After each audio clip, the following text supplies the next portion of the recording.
வாழ்க்கையில முன்னேற ஆசைப்படுறது தப்பு இல்லைங்க.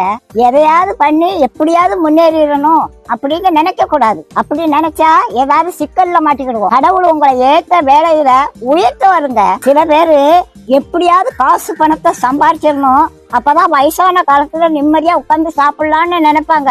வயசான காலத்துல காசு பணம் எல்லாம் இருக்கும், ஆனா ஒன்னும் அனுபவிக்க முடியாது. பாட்டி வீட்டுல ஒரு எலி ரொம்ப நாளா தொண்டை பண்ணிக்கிட்டு இருந்தது. அதை எப்படியாவது பிடிச்சிடணும்னு கூண்டுக்குள்ள ஒரு தேங்காய் துண்டை குத்தி வச்சேன். ஒரு 9 மணிக்கு சத்தம் கட்டுச்சு, எலி மாட்டிக்கிட்டுச்சு. சரி இருக்கட்டும், காலையில எந்திரிச்சு காட்டு பக்கத்துல கொண்டு திறந்து விடுவோம் அப்படின்னு நினைச்சு தூங்கிட்டேன். காலையில பார்த்தா எலி உள்ளதான் இருந்துச்சு. ஆனா அந்த தேங்காய் துண்டை அதை நக்கி கூட பார்க்கலங்க. எப்படி வச்சானோ அது அப்படியே இருந்துச்சு. ராத்திரி முழுவதும் உள்ளதான் இருந்துச்சு. அந்த தேங்காய் துண்டை திங்கலாம்ல, அதுக்கு மரண பயம் வந்துட்டு அதனால தேங்காய் துண்டை திங்கிறதுக்கு மனசு வரல. அதுக்கு தேங்காய் துண்டை விட நம்ம உயிர் பிழைச்சா போதும்னு அது இருந்துச்சு. அதே மாதிரிதாங்க காசு பணத்தை சேர்த்து வச்சாங்க.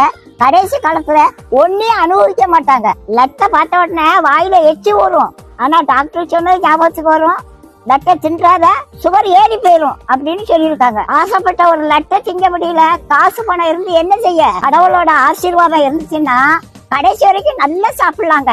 நாளைய தினத்தை குறிச்சு கவலைப்படாதீங்க. அந்தந்த நாளைக்கு அந்தந்த நாளோட பாடு போதுங்க. இன்னைக்கு சாப்பாடு கொடுத்த கடவுள் நாளைக்கு சாப்பாடு கொடுப்பாரு. நீதி நேர்மை உண்மை உத்தமமா மட்டும் வாழுங்க. கடவுள் ஒரு நாளும் உங்களுக்கு ஒரு குறையும் வைக்க மாட்டாங்க.